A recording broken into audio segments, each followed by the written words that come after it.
Night of the Dead is an early access survival game that was developed and published by Jackdaw Studio on August 28, 2020. The game can be played as a single player or multiplayer, where PvP can be enabled. Lucy wakes up from a human experiment and gets trapped in a city covered with zombies. She must survive zombie waves and communicate with a group of survivors to escape from the isolated area. Gather resources, craft your tools, and survive a very challenging and apocalyptic world. This review will be separated into different sections, and you can see all the timers down below in the description. Videos like this take up to 1 week to create, so I will much appreciate it if you subscribe to my YouTube channel and follow my Twitch where I do my playthroughs. With no more delays, let's begin with the menu settings. Under control you have mouse sensitivity and your basic keybinds, graphical settings with depth of field being unavailable, audio with minimal sliders, and gameplay for changing your language and the scale of your UI. Although the settings are very limited, you will have no problem playing and enjoying the game. Currently the story is a little bit vague. You find a series of notes around the map that describe the story of the game. Reading through the lines led me confused about who was writing them and how the zombie apocalypse has occurred. The most important take of the story is that you are playing as Lucy, a human experiment that was left in an isolated area. The goal is to gather resources, craft weapons, and try your best to survive the horde of zombies that are approaching. Your ultimate goal is to find a way to communicate with the outside world and escape this isolated area. When you create your world, you start next to a gate, assuming that's where the experiments were made and that's where you were left. The story prior to that is what the game is asking you to find out. Although the story is a great addition to the game, you are not going to buy it for the story, but rather for the unique gameplay. Let's begin with the basics. When you create your world, the clock starts ticking, meaning you have a short period of time to prepare yourself before a horde of zombies attack your base, similar to 7 Days to Die mechanics. You will start your world over and over again until you master the basic mechanics of the game. On the top left corner you have a quest line that will help you survive the first night and craft all of the different workstations. You have health,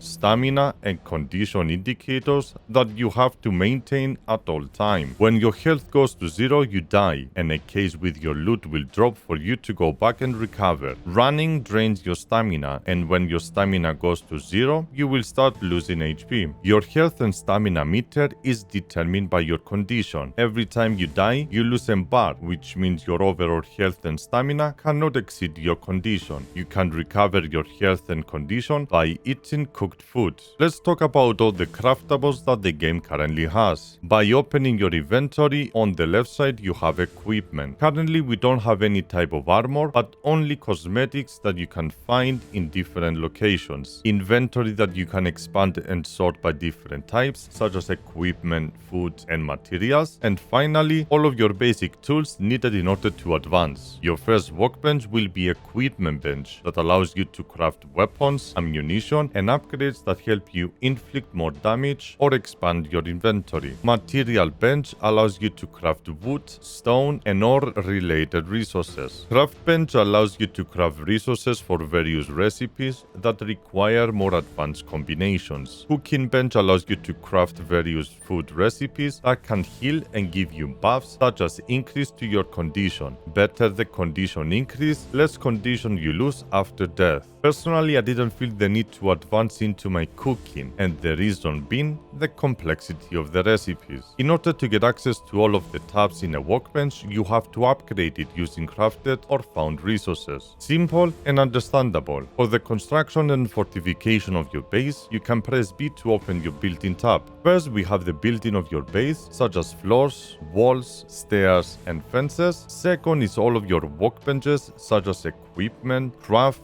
cooking, and utilities. Third is for cosmetics such as utilities, fire, interior, and decoration. And finally, the last tab for all of your traps such as melee, range, animals, and specials. Although you have a lot of buildings, I would love to see more in the near future. It is an early access title, so more is to be expected. The graphics of the game can be described as moody, grey, uncolored, and foggy. The lack of colors brings the apocalyptic atmosphere to a truly immersive environment. Something that I noticed was the fog around you will clear as you explore further and further. Although we have the option to remove motion blur, the anti-aliasing and overall the weird blurriness makes it very hard to play for a long period of time. Reducing the anti-aliasing introduced weird artifacts that made it unplayable. I hope the developers are working on a better quality settings.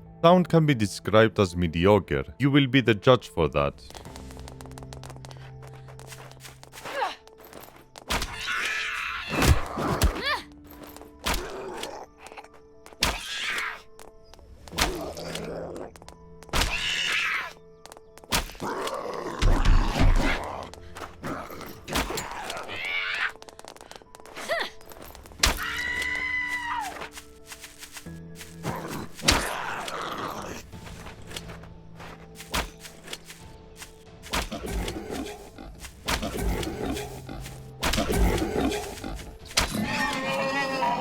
Exploration plays the biggest role in the game. The map is always the same, but your respawn point can be different each time. Players reported 7 different starting zones, but that is for debate. Exploring allows you to get access to valuable resources. Cars, boxes, and barrels are the most important resources to gather and will always be guarded by zombies. Playing at the hardest difficulty made it frustrating to progress. The number of zombies that you have to fight and the increase of their health, speed, and damage made me quit the game multiple times. I consider myself a good player, but playing Night of the Dead at max difficulty made it impossible to survive. Once you are ready to enter the big city, you get access to unlimited resources as long as you can deal with the spam of zombies roaming every corner of the map. A few key locations is the hospital that has zombies inside every room and hallway, a prison with all the zombies being stuck in the ground, and school that is filled with adults. Bugs is a common thing in this game. Zombies being stuck on top of objects and inside walls, zombies having weird animations, constantly stuttering while exploring, the city being unplayable, and occasionally getting stuck